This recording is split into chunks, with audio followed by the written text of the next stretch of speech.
दोस्तों, म्यूजिक के बारे में यह कहा जाता है कि म्यूजिक वह भाषा है जो पूरी दुनिया को समझ आती है और हम भारतीय लोग इस बात को बहुत अच्छी तरह से जानते भी हैं, क्योंकि हमारे संगीत को सिर्फ भारत ही नहीं बल्कि पूरी दुनिया में ही पसंद किया जाता है। और आज हम आपको हमारे देश के एक ऐसे सिंगर की कहानी बताने जा रहे हैं जिसको इस समय इंडियन म्यूजिक इंडस्ट्री का राइजिंग स्टार माना जाता है। जी हाँ दोस्तों, हम बात कर रहे हैं आज की यंग जनरेशन के दिलों की धड़कन बन चुके फेमस सिंगर जुबिन नौटियाल के बारे में। अब यूँ तो हम सभी यह बात जानते ही हैं कि इस समय जुबिन एक कामयाब प्लेबैक सिंगर हैं, लेकिन इस मुकाम तक पहुंचने के लिए उन्होंने जो मेहनत और स्ट्रगल किया है उसके बारे में ज़्यादातर लोगों को नहीं पता है। और इसलिए आज की हमारे इस इंटरेस्टिंग वीडियो में हम आपको जुबिन नौटियाल के स्ट्रगल से लेकर कामयाबी हासिल करने तक की पूरी कहानी बताएंगे। तो चलिए दोस्तों, अब इस मज़ेदार वीडियो को शुरू करते हैं। तो दोस्तों, जुबिन नौटियाल उत्तराखंड के देहरादून शहर से ताल्लुक़ रखते हैं और 14 जून 1989 के दिन इसी शहर में ही उनका जन्म हुआ था। उनके पिता रामशरण नौटियाल एक बिजनेसमैन और पॉलिटिशियन हैं और साथ ही उनकी मां नीना नौटियाल भी एक बिजनेस वूमन है। और जुबिन चूंकि एक अपर मिडिल क्लास फैमिली से बिलोंग करते हैं, इसीलिए उन्हें अपने करियर में कभी ज़्यादा सीरियस फाइनेंशियल प्रॉब्लम का सामना नहीं करना पड़ा। जुबिन के पिता रामशरण को भी संगीत का बहुत शौक था और वह भी शौकिया सिंगिंग करते थे।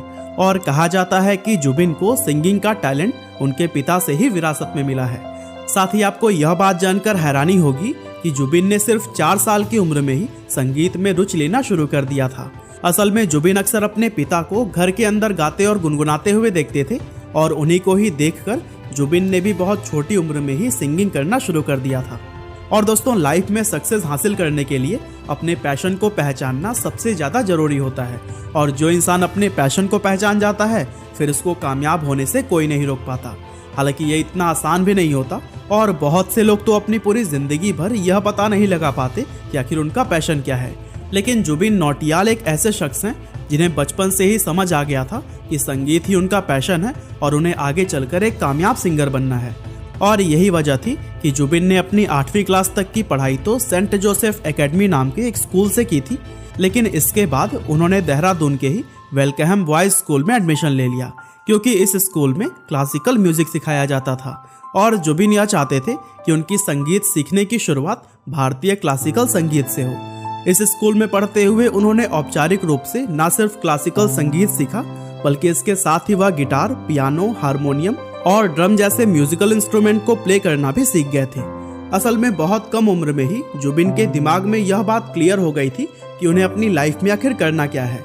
इसीलिए उनका फोकस पढ़ाई, खेल कूद और लड़कपन जैसी दूसरी चीज़ों से ज़्यादा म्यूजिक पर रहता था और उन्होंने स्कूल के समय से ही छोटे छोटे इवेंट्स में लाइव सिंगिंग करनी शुरू कर दी थी। और यही वजह थी कि अपने स्कूल के दिनों में ही वह अपने शहर देहरादून के अंदर काफ़ी फेमस हो गए थे और इतनी कम उम्र में ही वह चैरिटी के लिए भी लाइव परफॉर्मेंस दिया करते थे, जिससे कि यह बात पता चलता है कि वह कितने नेक दिल इंसान भी हैं।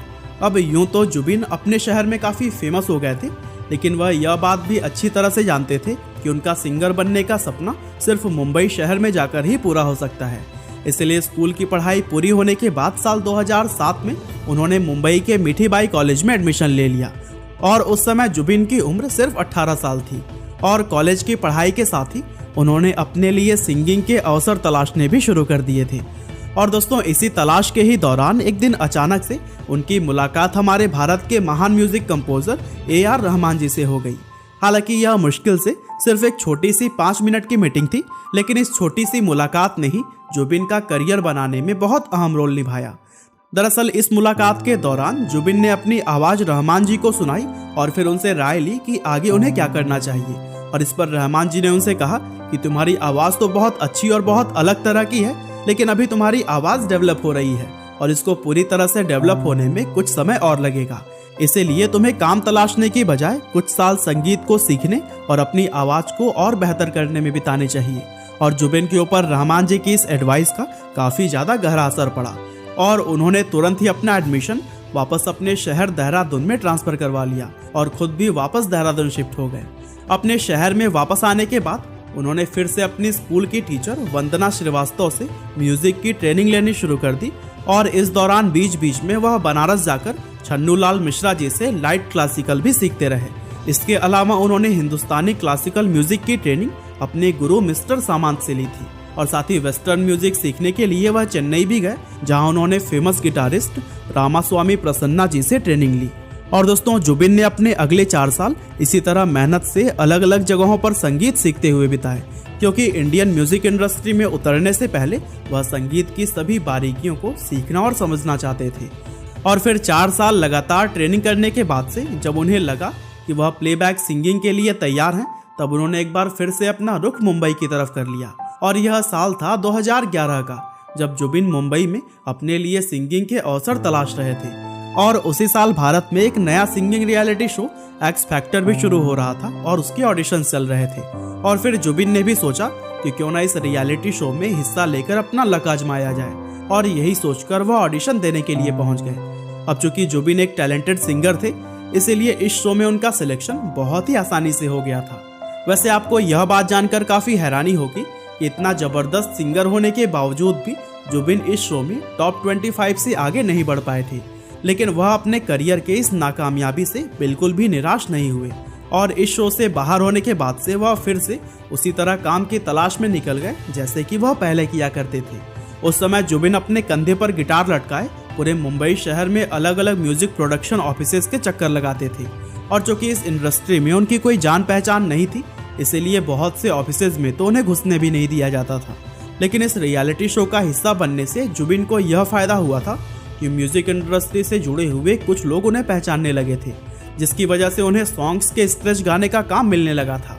वैसे जो लोग नहीं जानते उन्हें हम बता दें कि जब कोई नया गाना बनाया जाता है तो उस गाने की मेन रिकॉर्डिंग करने से पहले उसका थोड़ा सा हिस्सा किसी छोटे सिंगर से रिकॉर्ड करवाया जाता है, जिसको कि स्क्रैच कहते हैं। और फिर बाद में मेन सिंगर उस स्क्रैच के रेफरेंस से ही उस गाने को गाता और रिकॉर्ड करता है। जुबिन ने भी अपना पहला गाना रिलीज होने से पहले सैकड़ों गानों के स्क्रैच गाए थे, और उन्हीं में से एक द शौकीन्स फिल्म का फेमस गाना मेहरबानी भी था। इत्तेफाक से गाने का स्क्रैच फिल्म के हीरो अक्षय कुमार ने सुन लिया, और अक्षय को जुबिन की आवाज इतनी ज्यादा पसंद आई थी कि उन्होंने इसको तुरंत ही सुनते कह दिया कि फिल्म में उन्हें यह गाना जुबिन की आवाज में ही चाहिए। और इस तरह से जुबिन को उनकी लाइफ का पहला सॉन्ग रिकॉर्ड करने का मौका मिल गया। अब यूं तो उनके करियर का यह सबसे पहला रिकॉर्ड किया गया गाना था, लेकिन साल 2014 में फिल्म सोनाली केबल का गाना एक मुलाकात इससे पहले ही रिलीज हो गया था, यानी कि इसी गाने को ही उनके करियर का पहला सॉन्ग माना जाता है। वैसे जुबिन के करियर का यह पहला गाना ही सुपरहिट रहा था और लोगों द्वारा इसको बहुत ही ज्यादा पसंद किया गया था। साथ ही इस गाने से सबको पता चल गया था कि इंडस्ट्री में जुबिन नाम का कोई सिंगर भी मौजूद है, और लोगों ने तो उनकी तुलना आतिफ असलम और अरिजीत सिंह के साथ करना शुरू कर दिया था। और फिर इस पहले गाने के रिलीज होने के बाद से जुबिन ने फिर कभी पीछे पलटकर नहीं देखा, और वह एक से बढ़कर एक हिट गाने गाते गए और अपने करियर में आगे बढ़ते गए। अब अगर आज की बात करें तो इस समय जुबिन इतने बड़े सिंगर बन चुके हैं कि उनके द्वारा गाया गया हर सॉन्ग ही सुपरहिट हो जाता है। और जुबिन की कामयाबी का यह सफर हमें सिखाता है कि इंसान यदि अपने पैशन को पहचान कर उस पर मेहनत करता रहे तो फिर एक ना एक दिन कामयाबी उसके कदम जरूर चूमती है। तो दोस्तों, यह थी कहानी दिलों पर म्यूजिक के जरिए राज करने वाले सिंगर जुबिन नौटियाल की। उम्मीद करते हैं कि आपको